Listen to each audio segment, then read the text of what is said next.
Hi friends, ഞാൻ സുജേഷ് പുറകാട്. എല്ലാവർക്കും എൻ്റെ ആപ്പിലേക്ക് സ്വാഗതം. അപ്പം എല്ലാ പരീക്ഷകളുടെയും അവസാന ആഴ്ചകളിൽ ഒരു ഫൈനൽ റിവിഷൻ നടത്താൻ വേണ്ടിയിട്ട് നിങ്ങൾക്ക് ഞാനൊരു ബ്ലൂ പ്രിൻറ്റ് തരാറുണ്ട്. അപ്പോൾ അതേപോലെ ബീറ്റ് ഫോറസ്റ്റ് ഓഫീസർ പരീക്ഷയ്ക്കുള്ള ബ്ലൂ പ്രിൻ്റ് ആണിത്.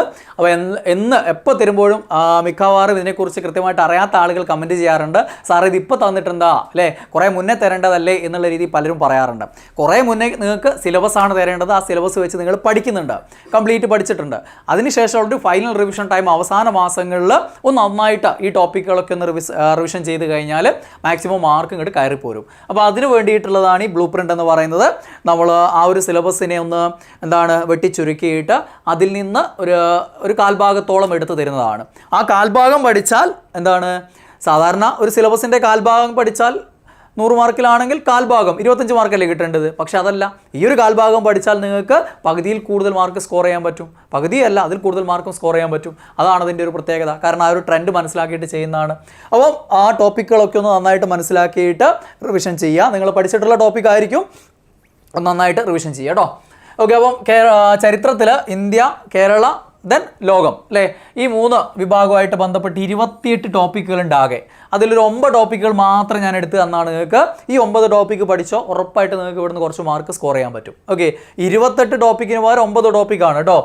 അതുകൊണ്ട് സിലബസ് ഫുള്ളില്ലേ ഇത് എന്ന് ചോദിക്കേണ്ട. അതുകൊണ്ടാണ് ഞാൻ ഇങ്ങനെ തന്നെ തന്നിരിക്കുന്നത്. ഓക്കെ, അപ്പോൾ ഒന്ന് കേരളത്തിലെ യൂറോപ്യന്മാരുടെ വരവ്, പ്രത്യേകിച്ചും പോർച്ചുഗീസുകാരുടേതാണ് അവിടെ ഇമ്പോർട്ടൻറ്റ്. പിന്നെ കേരളത്തിലെ ദേശീയ പ്രസ്ഥാനമായിട്ട് ബന്ധപ്പെട്ടുള്ള മുന്നേറ്റം, ഇന്ത്യയിലെ ദേശീയ പ്രസ്ഥാനമായിട്ട് ബന്ധപ്പെട്ട് കേരളത്തിലെ മുന്നേറ്റം. പിന്നെ തിരുവിതാംകൂർ ചരിത്രം 1857, ഇന്ത്യ ചരിത്രമായിട്ട് ബന്ധപ്പെട്ട 1857. പിന്നെ INCയുടെ രൂപീകരണവും പ്രധാന സമ്മേളനങ്ങളും, പിന്നെ സ്വാതന്ത്ര്യ സമരവും ഗാന്ധിജിയും ഉറപ്പായിട്ടും ചോദ്യം വരുന്ന ഏരിയയാണ്. ദെൻ സംസ്ഥാന പുനഃസംഘടന, സ്വാതന്ത്ര്യാനന്തര ഇന്ത്യയുമായിട്ട് ബന്ധപ്പെട്ടുള്ള ടോപ്പിക്കിൽ സംസ്ഥാന പുനഃസംഘടന മാത്രമേ ഞാൻ തന്നിട്ടുള്ളൂ കേട്ടോ. ദെൻ ലോകചരിത്രമായിട്ട് ബന്ധപ്പെട്ട് ഫ്രഞ്ച് വിപ്ലവവും അന്താരാഷ്ട്ര സംഘടനകൾ, UN ഉൾപ്പെടെയുള്ള അന്താരാഷ്ട്ര സംഘടനകൾ എന്ന് പറഞ്ഞ ടോപ്പിക് ഉണ്ടല്ലോ, അതിൽ UN തന്നെയാണ് ഏറ്റവും പ്രധാനം. ഓക്കെ, അപ്പോൾ ആ 9 ടോപ്പിക്കുകൾ മാത്രമാണ് ചരിത്രം തന്നിട്ടുള്ളത്. അവിടെ 5 മാർക്കാണ് കിടക്കുന്നത്.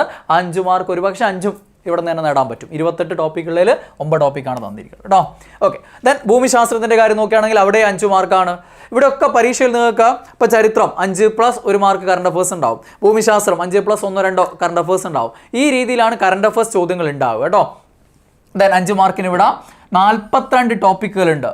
പൊതുഭൂമിശാസ്ത്രം, ഇന്ത്യൻ ഭൂമിശാസ്ത്രം, കേരള ഭൂമിശാസ്ത്രം 3ഉം കൂടെ ചേർത്ത് 42 ടോപ്പിക് ഉണ്ട്. അതിൽ 12 ടോപ്പിക്ക് മാത്രമാണ് ഞാൻ തന്നിരിക്കുന്നത്. ഓക്കെ, ഏകദേശം 4-1 ടോപ്പിക്ക്. അതിൽ ഒന്ന് ഭൂമിയുടെ ഘടന, അന്തരീക്ഷം, പിന്നെ സമുദ്ര ചലനങ്ങൾ, പിന്നെ അന്തരീക്ഷമർദ്ദവും കാറ്റും, ഊർജ സ്രോതസ്സുകൾ, നദികൾ, പിന്നെ കാലാവസ്ഥ, കാർഷിക മേഖല, ആ കാർഷിക മേഖലയായിട്ട് ബന്ധപ്പെട്ടുള്ള ഗവേഷണ കേന്ദ്രങ്ങൾ, വിളകൾ, അങ്ങനെയുള്ള കാര്യങ്ങൾ, പിന്നെ ഉത്തരപർവ്വത മേഖല. ഇന്ത്യയുടെ ഭൂപ്രകൃതി എല്ലാം ഇമ്പോർട്ടൻ്റ് തന്നെയാണ്, പക്ഷെ അതിൽ ഏറ്റവും കൂടുതൽ ഇമ്പോർട്ടൻസ് ഉത്തരപർവ്വത മേഖല. പിന്നെ ധാതുക്കളും വ്യവസായവും എന്നുള്ള ടോപ്പിക്ക്. ദെൻ തീരസമതലം, ഉത്തരപർവ്വത മേഖലയും തീരസമതലവും തന്നിട്ടുണ്ട് ഇന്ത്യയുടെ ഭൂപ്രകൃതിയിൽ.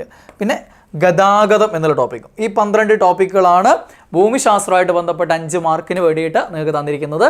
42 ടോപ്പിക്കിൽ നിന്നാണ് തന്നിരിക്കുന്നത്. ദെൻ എക്കണോമിക്സിൻ്റെ കാര്യത്തിലാണെങ്കിൽ മൊത്തം 9 ടോപ്പിക്കാണുള്ളത്. അതിൽ 5 ടോപ്പിക്കാണ് ഞാൻ നിങ്ങൾക്ക് തന്നിരിക്കുന്നത്. ഏകദേശം പകുതിയോളം ടോപ്പിക്കുകളുണ്ട്. 5 മാർക്കുള്ള ഏരിയയാണ്, 9 ടോപ്പിക്കേ ഉള്ളൂ. അപ്പോൾ അവിടെ ആ ഒരു സെലക്ഷനെങ്കിലും നടത്തുക. മാക്സിമം ഇവിടെ എല്ലാം പഠിക്കണം തന്നെയാണ്, പക്ഷേ ഇതെങ്കിലും പഠിച്ചിരുന്നാൽ നിങ്ങൾക്ക് മാർക്ക് സ്കോർ ചെയ്യാൻ പറ്റും. അതിൽ ഏറ്റവും ഇമ്പോർട്ടൻ്റ് എന്തായാലും ചോദ്യം ഉണ്ടാവുന്നതാണ് നീതി ആയോഗ്, ഹരിത വിപ്ലവം. ഇത് മിക്കവാറും ഈ 5 മാർക്ക് 2 മാർക്ക് എന്തായാലും ഇവിടെ ഉണ്ടാവും. പിന്നെ നവസാമ്പത്തിക പരിഷ്കാരങ്ങൾ വളരെ ഇമ്പോർട്ടൻ്റ് ആണ്. കഴിഞ്ഞ പരീക്ഷയിലൊക്കെ 2 ചോദ്യങ്ങൾ തന്നെ ആ ടോപ്പിക്കിൽ നിന്ന് വന്നിട്ടുണ്ട്. പിന്നെ ധനകാര്യ സ്ഥാപനങ്ങൾ, പിന്നെ GST നികുതി എന്ന് പറഞ്ഞ പ്രത്യേകം നിങ്ങളുടെ ഈ ഒരു സിലബസിൽ എടുത്ത് പറഞ്ഞിട്ടില്ല. ഡിഗ്രി ലെവലിൻ്റെ സിലബസിൽ അത് പ്രത്യേകം കൊടുത്തിട്ടുണ്ട്, ഇവിടെ അത് കൊടുത്തിട്ടില്ല. പക്ഷേ ഇതൊന്ന് നോക്കി വെക്കുക കേട്ടോ. GST ഘടന, രൂപീകരണം, അങ്ങനെയുള്ള കാര്യങ്ങളൊക്കെ ഒന്ന് പഠിച്ചു വെച്ചേക്കുക. ദെൻ പഞ്ചവത്സര പദ്ധതികൾ, ഈ 5 ടോപ്പിക്കുകളാണ് ഇവിടെ ഏറ്റവും ഇമ്പോർട്ടൻ്റ് ആയിട്ട് എക്കണോമിക്സിൽ നിങ്ങൾ നോക്കിയിരിക്കേണ്ടത്. ദെൻ ഭരണഘടന 8 മാർക്കിനുള്ള ഏരിയയാണ്. ഓക്കെ, അവിടെ അതുകൊണ്ട് തന്നെ 11 ടോപ്പിക്കുകൾ ഉള്ളത് 11 നന്നായിട്ട് റിവിഷൻ ചെയ്യുക എന്നുള്ളത് തന്നെയാണ് നിങ്ങൾ ചെയ്യേണ്ടത്.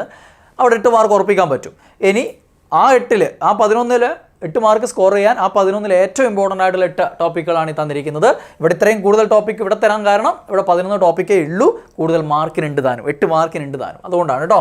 അപ്പം ഭരണഘടനാ നിർമ്മാണ സമിതി, മൗലികാവകാശങ്ങളും ചുമതലകളും, മാർഗനിർദ്ദേശക തത്വങ്ങൾ, ഗവൺമെൻറ്റിൻ്റെ ഘടകങ്ങൾ, ഭരണഘടനാ ഭേദഗതികൾ, പിന്നെ ഇന്ത്യയിലെയും കേരളത്തിലെയും ഭരണഘടനാ സ്ഥാപനങ്ങൾ, ഇന്ത്യ അതേപോലെ തന്നെ സംസ്ഥാനങ്ങളിൽ അല്ലെങ്കിൽ നമ്മുടെ കേരളത്തിലെ കാര്യം നോക്കുക. ദെൻ ലിസ്റ്റുകൾ, okay, union list, state list, concurrent list, അങ്ങനെയുള്ള ലിസ്റ്റുകൾ. പിന്നെ 8ാമത്തെ ടോപ്പിക് പഞ്ചായത്ത് രാജ്. ഓക്കെ, ഈ 8 ടോപ്പിക്കുകൾ എന്തുമായിട്ട് ബന്ധപ്പെട്ട് നോക്കുക? ഭരണഘടനയായിട്ട് ബന്ധപ്പെട്ട് നന്നായിട്ട് റിവിഷൻ ചെയ്തോ, മിക്കവാറും 8 തന്നെ ചിലപ്പം കിട്ടുകയും ചെയ്യും. ഓക്കെ, ദെൻ കേരള ഭരണ സംവിധാനം. കേരള ഭരണ സംവിധാനം 3 മാർക്കിനേ ഉള്ളൂ. അവിടെ 14 ടോപ്പിക്കുകൾ നിങ്ങൾക്ക് പഠിക്കാനുണ്ട്. ഈ 14 ടോപ്പിക്കിൽ 3 മാർക്ക് ആയതുകൊണ്ട് തന്നെ ഞാൻ നിങ്ങൾക്ക് ആകെ 4 ടോപ്പിക്കുകൾ മാത്രമേ സെലക്ട് ചെയ്ത് തന്നിട്ടുള്ളൂ. 3 മാർക്കിൻ്റെ ഏരിയ ആയതുകൊണ്ട് വെറുതെ 14 ടോപ്പിക്കിലും കുത്തി മറിഞ്ഞ് തീർക്കലാണ് ഇപ്പോൾ അവസാന ടൈമിൽ നടക്കില്ല. 4 ടോപ്പിക്ക് സെലക്ട് ചെയ്ത് തന്നിട്ടുണ്ട്. ഉറപ്പായിട്ട് 3 ഇല്ലെങ്കിൽ 2 മാർക്കെങ്കിലും അവിടെ നിന്ന് കിട്ടിയിരിക്കും. നോക്കിയോ നിങ്ങൾ, സംസ്ഥാന സിവിൽ സർവീസ്, പിന്നെ ദുരന്ത നിവാരണ അതോറിറ്റി, തണ്ണീർത്തട സംരക്ഷണം, സ്ത്രീകളുടെയും കുട്ടികളുടെയും സംരക്ഷണവുമായിട്ട് ബന്ധപ്പെട്ടുള്ള നിയമങ്ങൾ, പോക്സോ പോലെയുള്ള നിയമങ്ങൾ. ഓക്കെ, ആ കാര്യങ്ങൾ അത്രയാണ് കേരള ഭരണ സംവിധാനത്തിൽ. ഇനി ജീവശാസ്ത്രവും പൊതുജനാരോഗ്യവും 4 മാർക്കിനാണുള്ള ഏരിയ. അത് 7 ടോപ്പിക്കുകൾ നിങ്ങൾക്ക് കൊടുത്തിട്ടുണ്ട്. 4 മാർക്കിനായതുകൊണ്ട് ഞാനതിൽ ഏറ്റവും ഇമ്പോർട്ടൻ്റ് ആയിട്ടുള്ള 4 ടോപ്പിക്കുകൾ ആണ് നിങ്ങൾക്ക് ഈ ബ്ലൂ പ്രിൻറ്റിൽ ഉൾപ്പെടുത്തിയിരിക്കുന്നത്. ഒന്നാമത്തത് വിറ്റാമിനും ധാതുക്കളും എന്നുള്ള ടോപ്പിക്ക്. 2 രോഗങ്ങളും രോഗകാരികളും. പിന്നെ ആ കൂട്ടം തന്നെയാണ് ജീവിതശൈലി രോഗങ്ങൾ, പ്രത്യേകിച്ചും പ്രമേഹം കാര്യങ്ങളൊക്കെ നോക്കി വെച്ചേക്കാം. മിക്കവാറും പ്രമേഹത്തെക്കുറിച്ചുള്ള ചോദ്യമായിരിക്കും ഉണ്ടാവുക. പിന്നെ രോഗങ്ങളും രോഗകാരികളും എന്ന് പറയുമ്പോൾ ബാക്ടീരിയ, വൈറസ്, ഫംഗസ്, പ്രോട്ടോസോവ അങ്ങനെയുള്ളതും. പിന്നെ പരിസ്ഥിതിയും പരിസ്ഥിതി പ്രശ്നങ്ങളും എന്നുള്ള ടോപ്പിക്ക്. പിന്നെ ഹ്യൂമൻ ബോഡി വലിയ ടോപ്പിക്കാണ്, വിശാലമായിട്ടുള്ള ടോപ്പിക്ക്. അവിടെ 7 ടോപ്പിക്കുള്ളതിൽ ഈ ഒരു ഒറ്റ ടോപ്പിക്ക് ബാക്കി 6 ടോപ്പിക്കിനേക്കാളും കൂടുതൽ വരും പഠിക്കാനുണ്ട്. അതുകൊണ്ട് അത് പഠിച്ചു തീർക്കൽ അസാധ്യമാണ്. നിങ്ങൾ വിശദമായിട്ട് പണ്ട് തൊട്ടേ പഠിച്ചു തുടങ്ങിയ ആളുകളാണെങ്കിൽ പഠിച്ചു തീർത്തിട്ടുണ്ടാവും. പക്ഷേ ഇപ്പോൾ അതൊരു വീണ്ടും പഠനം എന്നുള്ളത് ഭയങ്കര ബുദ്ധിമുട്ടേറിയ കാര്യമാണ്. അതുകൊണ്ട് തന്നെ ഇപ്പോൾ തൽക്കാലം ഞാൻ ഈ പറയുന്ന ടോപ്പിക്കുകൾ വളരെ കുറച്ച് ടോപ്പിക്ക് ഞാൻ പറഞ്ഞു, അതെങ്കിലും ഒന്ന് നോക്കി വെക്കുക. മിക്കവാറും മാർക്ക് വരാൻ സാധ്യതയുണ്ടാകുകൊണ്ട് അതൊന്ന് നോക്കി വെച്ചേക്ക്. ഹോർമോണ്, പിന്നെ ദഹന വ്യവസ്ഥയായിട്ട് ബന്ധപ്പെട്ടുള്ള കാര്യങ്ങൾ, നാഡീവ്യവസ്ഥയായിട്ട് ബന്ധപ്പെട്ട് പ്രത്യേകിച്ചും തലച്ചോറ്, നാഡീവ്യവസ്ഥയുടെ കേന്ദ്രം, തലച്ചോറിൻ്റെ ഭാഗങ്ങളും കാര്യങ്ങളൊക്കെ, പിന്നെ രക്തം അല്ലെങ്കിൽ രക്തപര്യന വ്യവസ്ഥ എന്നുള്ള ടോപ്പിക്ക്. ഇത്രയും ഏറ്റവും ഇമ്പോർട്ടൻ്റ് ആയിട്ടുള്ള ടോപ്പിക്കുകൾ ജീവശാസ്ത്രത്തിൽ. ഓക്കെ, അതിൽ ഹ്യൂമൻ ബോഡിയിൽ ആകെ 4 ടോപ്പിക്കേ തന്നിട്ടുള്ളൂ. അതിൽ തന്നെ ഇഷ്ടംപോലെ ടോപ്പിക്കുകളുണ്ട് കേട്ടോ. ഓക്കെ, ദെൻ ഫിസിക്സ് 3 മാർക്കിനേ ഉള്ളൂ. അപ്പം 8 ടോപ്പിക്കല്ല 8 മൊഡ്യൂളുകളാണ്. അതിൽ 4 മൊഡ്യൂളുകൾ നിങ്ങൾ എടുക്കുക. ഓരോ മൊഡ്യൂളിലും ഇഷ്ടംപോലെ കാര്യങ്ങളുണ്ട്. അതുകൊണ്ട് മൊത്തത്തിൽ നമ്മൾ 8 മൊഡ്യൂളുള്ളതിൽ 4 മൊഡ്യൂൾ ഞാൻ എടുത്ത് വെച്ചിട്ടുണ്ട്. ഇതാണ് ഏറ്റവും കൂടുതൽ ആവർത്തിക്കുന്ന 4 മൊഡ്യൂളുകൾ. 2ാമത്തെ മൊഡ്യൂൾ ചലനം, 3ാമത്തെ മൊഡ്യൂൾ പ്രകാശം, 5ാമത്തെ മൊഡ്യൂൾ ബലം, 6ാമത്തെ മൊഡ്യൂൾ ഗുരുത്വാകർഷണം. ഗുരുത്വാകർഷണവും ബലം തന്നെയാണ്, പക്ഷെ അത് മറ്റൊരു മൊഡ്യൂളായിട്ടാണ് സിലബസിൽ കൊടുത്തിരിക്കുന്നത്. ഗുരുത്വാകർഷണം അതുമായിട്ട് ബന്ധപ്പെട്ടുള്ള കാര്യങ്ങളും ജീവിയുടെ മൂല്യത്തിൻ്റെ വേരിയേഷനും കാര്യങ്ങളൊക്കെയാണ്. അത് വളരെ ഇമ്പോർട്ടൻ്റ് ആണ്. അങ്ങനെ ഈ 4 മൊഡ്യൂളുകളാണ് 3 മാർക്കിന് പഠിക്കാനുള്ളത്. ഇനി കെമിസ്ട്രിയുടെ കാര്യം 3 മാർക്കാണ് കെമിസ്ട്രിക്കുള്ളൂ. 3 മൊഡ്യൂളുകളായിട്ടാണ് കൊടുത്തിരിക്കുന്നത്. പക്ഷേ ഇന്ന മൊഡ്യൂൾ എന്ന് പറഞ്ഞിട്ട് കാര്യമില്ല അവിടെ. കാരണം അവിടെ ഒരു മൊഡ്യൂളിൽ തന്നെ കൂടുതൽ കാര്യങ്ങളുണ്ട്, 6-7 ടോപ്പിക്കൊക്കെ ഉണ്ട്. അതിൽ ചിലത് ഇമ്പോർട്ടൻ്റ് ആണ്, ചിലത് ഇമ്പോർട്ടൻ്റ് അല്ല, അങ്ങനെയാണ്. അതുകൊണ്ട് മൊത്തം 21 ടോപ്പിക്കുകളായിട്ട് അതിനെ മാറ്റാം. അതിലൊരു 6 എണ്ണം ഞാൻ സെലക്ട് ചെയ്ത് തന്നിരിക്കുകയാണ് നിങ്ങൾക്ക്. 1 ആറ്റവും ആറ്റത്തിൻ്റെ ഘടനയും എന്നുള്ള ടോപ്പിക്ക്, 2 വാതക നിയമങ്ങൾ എന്നുള്ളത്, 3 ആവർത്തന പട്ടികയായിട്ട് ബന്ധപ്പെട്ടുള്ള കാര്യങ്ങൾ, 4 ലോഹങ്ങളും അലോഹങ്ങളും എന്നുള്ളത്, പിന്നെ ആസിഡും ആൽക്കലിയും, പിന്നെ pH മൂല്യം. ആസിഡ് ആൽക്കലിയും പഠിക്കും, അതിൽ തന്നെ പഠിക്കുന്നതാണ് pH മൂല്യവും കാര്യമൊക്കെ. ഓക്കെ, ഇത്രയും സാധനങ്ങൾ ഇവിടെ 3 മാർക്കിന് സ്കോർ ചെയ്യാൻ വേണ്ടിയിട്ട് ഈ 6 ടോപ്പിക്കുകൾ നന്നായിട്ടൊന്ന് ഒരു ഫൈനൽ റിവിഷൻ നടത്തുക. ഓക്കെ, ഇനി കലാ, കായികം, സാഹിത്യം, സംസ്കാരം എന്നും പറഞ്ഞിട്ടുള്ള ഏരിയ 4 മാർക്കിനാണ്. അവിടെ 28 ഹെഡിങ്ങുകളുണ്ട്. ഈ 4 ടോപ്പിക്കുകളിലായിട്ട് 4 സബ് ടോപ്പിക്കുകളിലായിട്ട് 28 ഹെഡിങ്ങുകളുണ്ട്. അതിലൊരു 6 ഹെഡിങ് ഞാൻ സെലക്ട് ചെയ്ത് തന്നിട്ടുണ്ട്. അതൊന്ന് നോക്കുക, അത് ഏറ്റവും ഇമ്പോർട്ടൻ്റ് ആണ്. ഇത് വിശാലമായി കിടക്കുന്ന ഏരിയ 4 മാർക്കിനേ ഉള്ളൂ. പക്ഷെ വിശാലമായിട്ട് കിടക്കുകയാണ്, ഇഷ്ടം പോലെ പഠിക്കാനുണ്ട്. അതിൽ കലാ സാംസ്കാരിക സ്ഥാപനങ്ങൾ, അതിൻ്റെ ആസ്ഥാനം, കാര്യം, അങ്ങനെയുള്ള പ്രസിദ്ധീകരണം, അങ്ങനെയുള്ള കാര്യങ്ങൾ. പിന്നെ തൂലികാനാമങ്ങളും അപരനാമങ്ങളും, ഇതൊക്കെ പഠിച്ച് തീർക്കാൻ പറ്റിയ ചെറിയ ടോപ്പിക്കുകളാണ്. അവിടെ വിശാലമായിട്ടുള്ള കിടക്കുന്ന ഏരിയകളുണ്ട് അല്ലേ. ഗ്രന്ഥകർത്താക്കളും പ്രധാന കൃതികളും എന്നൊക്കെ പറഞ്ഞ ഇഷ്ടം പോലെയുള്ള കാര്യങ്ങളുണ്ട്. ഈ തൂലികാനാമം അപരനാമമൊക്കെ നമുക്ക് പഠിച്ച് തീർക്കാൻ പറ്റുന്ന ചെറിയ ടോപ്പിക്കാണ്. പിന്നെ ജ്ഞാനപീഠം നേടിയ മലയാളികൾ. പിന്നെ കായിക മേഖലയിൽ ഞാനിവിടെ ആകെ ഒരു ഒളിമ്പിക്സ് മാത്രമേ ചേർത്തിട്ടുള്ളൂ കേട്ടോ, ഒളിമ്പിക്സ്. പിന്നെ സാഹിത്യ മേഖലയായിട്ട് ബന്ധപ്പെട്ട സാഹിത്യ പ്രസ്ഥാനങ്ങൾ, ആദ്യ കൃതികൾ, കർത്താക്കൾ, അങ്ങനെയുള്ള കാര്യങ്ങളൊക്കെ. പിന്നെ പ്രധാന ആഘോഷങ്ങൾ, സാംസ്കാരിക മേഖലയായിട്ട് ബന്ധപ്പെട്ട് കേരളത്തിലെ പ്രധാന ആഘോഷങ്ങൾ. അത്രയും കാര്യം കലാ, കായികം, സാഹിത്യം, സംസ്കാരത്തിൽ മിനിമം അതെങ്കിലും റിവിഷൻ നടത്തുക. അപ്പോൾ ഇത് നന്നായി പഠിച്ചവർക്ക് ഫൈനൽ റിവിഷൻ സമയത്ത് ഒരു ബ്ലൂ പ്രിൻറ്റ് റിവിഷൻ എന്നുള്ള രീതിയിൽ ഇത്രയും ഇമ്പോർട്ടൻറ്റ് ടോപ്പിക്കുകൾ റിവിഷൻ നടത്താം. ഇനി അതല്ല, ഒന്നും പഠിക്കാതെ നിന്നവരാണ്, പലവിധ കാരണങ്ങളാൽ അങ്ങനെ ഇങ്ങനെയൊക്കെ അങ്ങ് പോയി. ഇനിയൊരു ഫൈനൽ അറ്റംപ്റ്റ് എന്നുള്ള രീതിയിൽ ഇത്രയും ടോപ്പിക്ക് പഠിച്ച് നേടുന്നവരുണ്ട്. മുൻകാലങ്ങളിലൊക്കെയുള്ള പല ബ്ലൂ പ്രിൻ്റ് ഉപയോഗിച്ചിട്ട് ആ ഒരു ഫൈനൽ ടൈമിൽ അതുമാത്രം പഠിച്ചു പോയിട്ട് മാക്സിമം മാർക്ക് സ്കോർ ചെയ്ത എത്രയോ ആളുകളുണ്ട്. അത് നിർണായകമായി മാറി എന്ന് പറയുന്ന എത്രയോ ആളുകളുണ്ട്. അത് നിങ്ങൾക്ക് ഇവിടെയും കാണാം. പരീക്ഷ കഴിഞ്ഞാൽ നിങ്ങൾക്ക് ഈ ഒരു വീഡിയോ എടുത്ത് നോക്കിയിട്ട് നിങ്ങൾക്ക് അത് പറയാനുള്ള അവസരം ഉണ്ടാവും. ഓക്കെ, അപ്പം കറണ്ട് അഫേഴ്സിൻ്റെ കാര്യം നോക്കുകയാണെങ്കിൽ കറണ്ട് അഫേഴ്സ് 10 മാർക്കിനാണ്. അവിടെ നമുക്ക് 100-ൽ പരം ടോപ്പിക്കുകളുണ്ട്. യഥാർത്ഥത്തിൽ നോക്കുകയാണെങ്കിൽ കറണ്ട് അഫേഴ്സിൻ്റെ ഒരു ട്രഡീഷണലി വന്ന് ചോദ്യങ്ങൾ വരുന്ന കുറേ ടോപ്പിക്കുകളുണ്ട്. അങ്ങനെ 100-ൽ പരം ടോപ്പിക്കുകൾ അവിടെയുണ്ട്. അതിലൊരു 11 ടോപ്പിക്കുകളാണ് ഞാൻ നിങ്ങൾക്ക് തന്നിരിക്കുന്നത്. ഓക്കെ, കറണ്ട് അഫേഴ്സിൻ്റെ 10 മാർക്ക് എന്ന് പറഞ്ഞാൽ ഹിസ്റ്ററി, ജോഗ്രഫി, എക്കണോമിക്സ്, ഭരണഘടന, ഇങ്ങനെ നമ്മൾ ടോപ്പിക്കുകൾ പഠിച്ചിട്ടില്ലേ സിലബസിൽ, ആ ടോപ്പിക്ക് തന്നെയാണ് കൂടുതലും പരീക്ഷയിൽ ചോദ്യങ്ങൾ വരാറ്. കാരണം നിങ്ങൾ കോഡ് ക്വസ്റ്റ്യൻ പേപ്പർ എടുത്ത് നോക്കിയാൽ നിങ്ങൾക്ക് അറിയാം. ഹിസ്റ്ററി അവിടെ നിന്നൊരു ചോദ്യം ഉണ്ടാവും. 150-ാം വാർഷികം അല്ലെങ്കിൽ 100-ാം വാർഷികം 2024-25 ആഘോഷിച്ച സംഭവങ്ങൾ ഉണ്ടാവുമല്ലോ, അതാണ് ഹിസ്റ്ററി എന്നുള്ള കറണ്ട് അഫേഴ്സ്. അടുത്ത ജോഗ്രഫി, ഇങ്ങനെ ഉണ്ടാവും. അങ്ങനെ ഓരോന്നും തന്നെയായിട്ടാണ് സബ്ജക്റ്റ് വൈസ് കറണ്ട് അഫേഴ്സ് തന്നെയാണ് വരിക. അതുകൊണ്ട് പ്രത്യേകം ടോപ്പിക്കുകൾ നോക്കി വെച്ചോ. ഈ ടോപ്പിക്കുകളൊക്കെ ഒന്ന് നന്നായിട്ട് നോക്കുക. 2024-ലും 25-ലും ഇനി അടുത്ത 26-ലും അടുത്ത വർഷവും ഈ വർഷങ്ങളിൽ 100-ാം വാർഷികമോ 150-ാം വാർഷികമോ 200-ാം വാർഷികമോ അങ്ങനെ ആഘോഷിക്കുന്ന പ്രധാന ചരിത്ര സംഭവങ്ങളൊക്കെ ഉണ്ടാവും. ഇപ്പോൾ 1925-ൽ നടന്ന കാര്യങ്ങളൊക്കെ 2025-ൽ 100 വർഷം കഴിഞ്ഞിട്ടുണ്ടാവില്ലേ. അപ്പോൾ അങ്ങനെയുള്ള സംഭവങ്ങൾ. പിന്നെ എന്താണ് ചുഴലിക്കാറ്റുകൾ അടുത്ത കാലത്തായിട്ട് അല്ലേ, പല പേരുകൾ നിങ്ങൾ കേട്ടിട്ടുണ്ടാവും. അങ്ങനെയുള്ള കാര്യങ്ങൾ. പിന്നെ അത് ജോഗ്രഫിയിൽ വളരെ പ്രാധാന്യമുള്ള കറണ്ട് അഫേഴ്സാണ് കേട്ടോ. ISRO പ്രധാന നേട്ടങ്ങൾ, ഫിസിക്സ് എന്നുള്ളത് മിക്കവാറും ഇവിടെ നിന്നായിരിക്കും. ISROയുടെ അടുത്ത കാലത്തുള്ള പ്രധാന നേട്ടങ്ങൾ. പിന്നെ കേന്ദ്ര സംസ്ഥാന സർക്കാർ പദ്ധതികൾ, കേന്ദ്ര സർക്കാർ പദ്ധതികളും സംസ്ഥാന സർക്കാർ പദ്ധതികളും കറണ്ട് അഫേഴ്സ് എന്നുള്ള രീതി പ്രധാന പദ്ധതികൾ നോക്കി വെക്കുക. കാരണം കേരള ഭരണ സംവിധാനത്തിൽ ഒരു ചോദ്യം മിക്കവാറും ആ സബ്ജക്റ്റിൽ നിന്നുള്ള ചോദ്യമായിട്ടോ അല്ലെങ്കിൽ അവിടെ നിന്നുള്ള കറണ്ട് അഫേഴ്സ് ആയിട്ടോ സംസ്ഥാന സർക്കാരിൻ്റെ പദ്ധതി വന്നേക്കാം. പിന്നെ എക്കണോമിക്സിലോ ഭരണഘടനയിലോ അങ്ങനെ ഏതെങ്കിലും മേഖലയിലുള്ള കറണ്ട് അഫേഴ്സ് ആയിട്ട് കേന്ദ്ര സർക്കാരിൻ്റെ ഏതെങ്കിലും പദ്ധതികൾ വരാറുമുണ്ട്. ഓക്കെ, പിന്നെ കമ്മീഷനുകളും അധ്യക്ഷന്മാരും, ഓരോ കമ്മീഷനും അതിൻ്റെ അധ്യക്ഷ സ്ഥാനം വഹിക്കുന്നത് ആരാണെന്നുള്ളത് ഉറപ്പിച്ച് വെക്കുക, ഇന്ത്യയിലതും കേരളത്തിലതും. ദെൻ നോബേൽ സമ്മാനം. ഓക്കെ, കഴിഞ്ഞ പ്രാവശ്യത്തതും ഈ പ്രാവശ്യത ഇപ്പോൾ ഒക്ടോബറിലെ കൊടുത്തിട്ടേ ഉള്ളൂ. നമ്മുടെ സമയം ഡിസംബറിലാണ് പരീക്ഷ. അപ്പോൾ അപ്പോഴേക്കും വേണമെങ്കിൽ ചോദിക്കാം. ഓക്കെ, അതുകൊണ്ട് രണ്ടും അറിഞ്ഞിരിക്കുക. പിന്നെ 7-ാമത്തെ ടോപ്പിക്ക് സുപ്രധാന പദവികളും അതിലുള്ള നിയമനങ്ങളും. സാധാരണഗതിയിൽ കറണ്ട് അഫേഴ്സ് എല്ലാവരും പഠിക്കുന്ന ടോപ്പിക് തന്നെയാണ്. പ്രധാന പദവികൾ അത് അലങ്കരിക്കുന്ന ആര് എന്നുള്ളത്.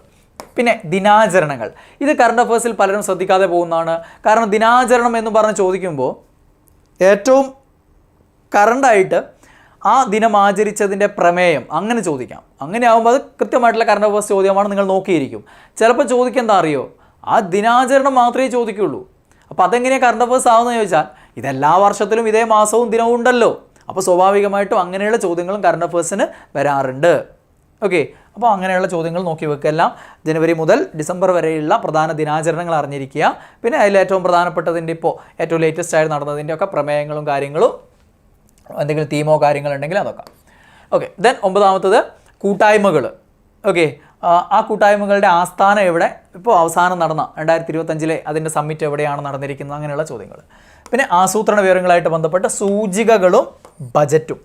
ഓക്കെ, കഴിഞ്ഞ ബജറ്റും കാര്യങ്ങളും അറിഞ്ഞിരിക്കുക. അതേപോലെ തന്നെ പലതരത്തിലുള്ള സൂചികകൾ അല്ലെ, അതിൽ ഇന്ത്യയുടെ സ്ഥാനം അല്ലേ, 1-ാം സ്ഥാനം ആര്, അല്ലെങ്കിൽ ഇന്ത്യയിൽ തന്നെയുള്ള പല കാര്യങ്ങളിൽ ചില സംസ്ഥാനങ്ങളുടെ സ്ഥാനം അല്ലേ, നീതി ആയോഗിൻ്റെ പല സൂചികകളും അതിൽ കേരളത്തിൻ്റെ സ്ഥാനം, അങ്ങനെയൊക്കെയുള്ള ചോദ്യങ്ങൾ ഇവിടെ വരും. പിന്നെ 11-ാമത്തെ ടോപ്പിക്കായിട്ട് അവാർഡുകൾ, കായിക മേഖലയിലെയും സാഹിത്യ മേഖലയിലെയും സിനിമാ മേഖലയിലെയും അവാർഡുകൾ കറണ്ട് അഫേഴ്സ്. അപ്പോൾ ഈ 11 ടോപ്പിക്കുകൾ മാത്രമേ ഞാൻ കറണ്ട് അഫേഴ്സ് തന്നിരിക്കുന്നത്. 100-ൽ പരം ടോപ്പിക്കുകളുള്ള വിശാലമായിട്ടുള്ള ഏരിയയാണ്. 10 മാർക്കിനുണ്ട്. 10 മാർക്കിന് വേണ്ടിയിട്ട് 11 ടോപ്പിക്ക് തന്നിട്ടുണ്ട്. എത്ര മാർക്ക് കിട്ടുമെന്നുള്ള നമുക്ക് നോക്കാം. ഓക്കെ, ഇനി സ്പെഷ്യൽ ടോപ്പിക്കിൻ്റെ കാര്യം. ഇവിടെ ഒരു ബ്ലൂ പ്രിൻ്റ് പ്രസക്തിയില്ല, അല്ലെങ്കിൽ കുറച്ച് ഭാഗം ഡ്രോപ്പ് ചെയ്ത് കുറച്ച് ഭാഗം മാത്രം പഠിക്കുന്ന പ്രസക്തിയില്ല. കാരണം ആകെ 20 മാർക്കിനുള്ള ഏരിയയാണ്. ആ മാർക്കിൻ്റെ ഡിവിഷൻ നോക്കിയാൽ നിങ്ങൾ ഫോറസ്റ്റ് 6 മാർക്കാണ്, വൈൽഡ് ലൈഫ് 7 മാർക്കാണ്, then conservation of forest and wild life എന്നുള്ളത് 5 മാർക്കാണ്. പിന്നെ IT act, information technology act, അതുമായിട്ട് ബന്ധപ്പെട്ടുള്ള കാര്യങ്ങൾ 2 മാർക്കുമാണ്. ഇങ്ങനെയാണിത് കൊടുത്തിരിക്കുന്നത്. അപ്പോൾ നിങ്ങളെ സംബന്ധിച്ച് ഇതൊന്നും അറിയില്ല, നിങ്ങൾ ഇതുവരെ ഒന്നും പഠിച്ചിട്ടില്ല എങ്കിൽ ഓക്കെ, നിങ്ങളിതിൽ ഏതെങ്കിലും ഇത് 7 മാർക്കുണ്ട്, അപ്പോൾ അത് പഠിക്കുക. അങ്ങനെ പറ്റുന്ന ഇത് നിങ്ങൾക്ക് എളുപ്പമാണെങ്കിൽ ഇതും പഠിക്കുക. അപ്പോൾ 9 മാർക്കിൻ്റെ പഠനം അവിടെ, അല്ലെങ്കിൽ ഇത് രണ്ടും പഠിക്കുക 12 മാർക്കിൻ്റെ പഠനം, അല്ലെങ്കിൽ ഇത് രണ്ടും പഠിക്കുക 13 മാർക്കിൻ്റെ പഠനമായി. അങ്ങനെ ഒന്നും പഠിച്ചിട്ടില്ലാത്തവർ പഠിക്കുക. എല്ലാം നന്നായിട്ട് പഠിച്ചവർ നന്നായിട്ട് റിവിഷൻ ചെയ്യുക. അത് ഇനി ഇവിടെ വഴിയുള്ളൂ, അല്ലാതെ ഇവിടെ വേറെ ഒന്നും ചെയ്യാനില്ല നമുക്ക് സ്പെഷ്യൽ ടോപ്പിക്കിൻ്റെ കാര്യത്തിൽ. അപ്പോൾ നിങ്ങൾക്ക് ഏതാണോ എടുത്ത് നോക്കുക. ആ സിലബസ് കാണുമ്പോൾ തന്നെ അറിയാം ഇതെന്നെ സംബന്ധിച്ച് എളുപ്പമാണോ കടുപ്പാണോ, അപ്പോൾ അതിനനുസരിച്ച് ഏതെങ്കിലും ഏരിയകൾ സെലക്ട് ചെയ്ത് പഠിക്കുക. ഇതൊക്കെ എന്ന് പറഞ്ഞാൽ പല പരീക്ഷകൾക്കും വേണ്ടി വേറെയും പല പരീക്ഷകൾക്ക് വേണ്ടി നിങ്ങൾ നോക്കുന്ന ഈ 3 സാധനം ഈ ബീറ്റ് ഫോറസ്റ്റ് ഓഫീസർ പരീക്ഷയുടെ സിലബസിൽ മാത്രമേ ഉള്ളതായതുകൊണ്ട് ഈ പരീക്ഷയ്ക്ക് വേണ്ടി മാത്രമേ നിങ്ങൾ നോക്കിയിട്ടുണ്ടാവുള്ളൂ. ബാക്കിയുള്ളത് ഇത് ഒട്ടുമിക്ക പരീക്ഷകളുടെ ഈ സിലബസിലുള്ളതാണ്. പിന്നെ ഇതെന്താണെന്ന് വെച്ചാൽ ചില പരീക്ഷകളിലൊക്കെ ജോഗ്രഫിയുടെ ഭാഗത്തൊക്കെ നമ്മൾ വൈൽഡ് ലൈഫായിട്ട് ബന്ധപ്പെട്ടുള്ള കുറേ കാര്യങ്ങളൊക്കെ പഠിക്കുന്നുണ്ട്, ആ ഒരു പരിചയം ഉണ്ടാവും. അപ്പോൾ അത് നോക്കിയിട്ട് അത് ചെയ്യുക, അല്ലെങ്കിൽ മൊത്തത്തിൽ പഠിച്ച ആളുകളാണെങ്കിൽ നന്നായിട്ട് അങ്ങോട്ട് റിവിഷൻ ചെയ്യുക. അതാണ് അവിടെ സ്പെഷ്യൽ ടോപ്പിക്കിൻ്റെ കാര്യത്തിൽ പറയാനുള്ളൂ. ബാക്കിയുള്ള കാര്യങ്ങൾ ഞാൻ ഈ പറഞ്ഞ പോലെ സെലക്ട് ചെയ്ത് തന്നിരിക്കുന്ന ടോപ്പിക്കുകളാണ്. അപ്പോൾ 20-25 ഏരിയകളുള്ളതിൽ 5-6 ഏരിയകൾ തന്നിട്ടുണ്ട്. അപ്പോൾ ആ രീതിയിലൊരു 4-1 ആക്കിയിട്ടാണ് നിങ്ങളുടെ സിലബസിന് ഇപ്പോൾ തന്നിരിക്കുന്നത്. പക്ഷേ നിങ്ങൾക്ക് 4-1 മാർക്കല്ല, പകുതി മാർക്കോ അതിൽ കൂടുതൽ മാർക്കോ അവിടെ നിന്ന് തന്നെ മാത്രമായിട്ട് സ്കോർ ചെയ്യാൻ പറ്റും എന്നുള്ളതാണ് ബ്ലൂ പ്രിൻറ്റിൻ്റെ പ്രത്യേകത. കാരണം അത് പരീക്ഷ നടക്കുന്ന കാലയളവിൽ ആ കാലഘട്ടത്തിലെ പരീക്ഷകളെ അനലൈസ് ചെയ്തിട്ട് കൃത്യമായിട്ട് ഓരോ പരീക്ഷകളുടെയും ക്വസ്റ്റ്യൻ പേപ്പറുകൾ അനലൈസ് ചെയ്ത് എത്രത്തോളം ചോദ്യ മേഖലകൾ ആവർത്തിക്കുന്നുണ്ട്, ഏത് ഏരിയകളിൽ നിന്നാണ് ഇപ്പോൾ കൂടുതൽ ചോദ്യങ്ങൾ വരുന്നതെന്നുള്ള കണ്ടെത്തിയിട്ട് ഈ പരീക്ഷയുടെയും മുൻകാലങ്ങളിലെ ക്വസ്റ്റ്യൻ പേപ്പറുകൾ നോക്കിയിട്ടുള്ള എന്തെങ്കിലും സമാനതകളുണ്ടോ എന്നൊക്കെ ചെക്ക് ചെയ്തിട്ട് അങ്ങനെ ഉണ്ടാക്കി തരുന്നതാണ് ഓരോ പരീക്ഷയുടെയും കാലയളവിലുള്ള ഈ ബ്ലൂ പ്രിൻറ്റ്. അത് അവസാനം തരേണ്ട സാധനമാണ്. അല്ലാതെ നിങ്ങൾക്ക് 4 മാസം മുന്നേ തന്നു കഴിഞ്ഞാൽ നിങ്ങൾ ഇത് മാത്രം പഠിച്ചിരുന്നിട്ട് എന്നെ അവസാനം പറയില്ലേ, സാറേ ആ സിലബസ് അങ്ങ് പഠിക്കാനുള്ള സമയം ഉണ്ടായിരുന്നല്ലോ, ഇത് മാത്രം തന്നിട്ട് ഞാൻ അത് മാത്രം പഠിച്ചിരുന്നാന്ന് പറയില്ലേ. അതുകൊണ്ടാണ് അവസാന മാസങ്ങളിൽ മാത്രമായിട്ട് ഇത് തരുന്നത്. അവസാന റിവിഷന്, അവസാന തയ്യാറെടുപ്പിന്, ഇനി ഇതിനിടയിൽ നല്ല രീതിയിൽ തയ്യാറെടുക്കാൻ പറ്റാതെ പോയവർക്ക് ഒരു ഫൈനൽ ലാപ്പ് ഓട്ടം, അതായത് മറ്റുള്ളവരിങ്ങനെ മെല്ലെ മെല്ലെ ഓടിക്കൊണ്ടിരിക്കുമ്പോൾ അവരെ കടന്ന് കുതിച്ചു പായാനുള്ള ഒരു സാധനമായിട്ട് ഇത് ഉപയോഗിക്കുക. ഓക്കെ, അപ്പോൾ എല്ലാവർക്കും എല്ലാവിധ ആശംസകളും പരീക്ഷയിൽ പൊളിച്ചെടുക്കുക.